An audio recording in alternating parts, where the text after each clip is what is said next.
SCP-15, les tuyaux de cauchemar de classe Euclide, est une masse de tuyaux, d'évents, de chaudières et autres divers appareils de plomberie qui remplissent un entrepôt en... Les tuyaux semblent croître lorsqu'ils ne sont pas observés et tentent de se connecter à des structures proches par l'intermédiaire des réseaux d'égouts et des plomberies souterraines. SCP-015 contient, à l'estimation actuelle, plus de 120 miles, 194 km de canalisation de diamètre allant de 2,5 cm à plus de 1 mètre. Certains tuyaux semblent être nouveaux, tandis que d'autres sont rouillés et fuient. Les tuyaux ont été signalés comme étant en os, en bois, en acier, en cendres pressées, en chair humaine, en verre et en granit. Aucun tuyau composé de plomb, de plastique, de PVC, de cuivre ou de tout autre matériau traditionnel pour la production des tubes n'a été trouvé. SCP-015 réagit aux outils et aux agressions.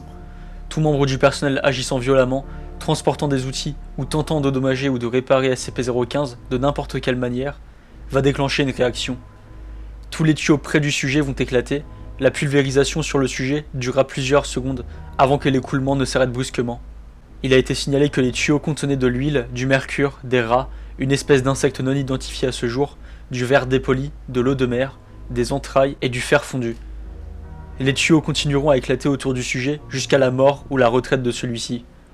SCP-15 a été ramené à sa structure actuelle après avoir été fixé à 11 autres structures dans la zone. Actuellement, 11 membres du personnel ont été tués, et 20 autres sont toujours portés disparus.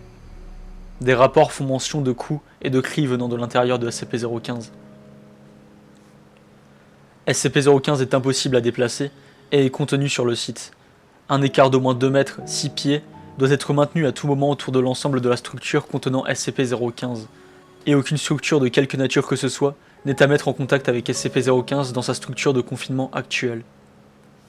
L'exploration est permise, mais seulement par équipe de 3 avec des lignes de sécurité complètes et le suivi GPS.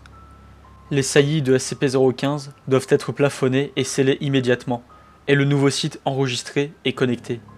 Aucune action agressive ne doit être entreprise à l'intérieur de SCP-015. Les outils manuels ou électriques ne sont pas autorisés n'importe où dans SCP-015. Les réparations ou l'entretien ne doivent pas être effectués n'importe où sur SCP-015.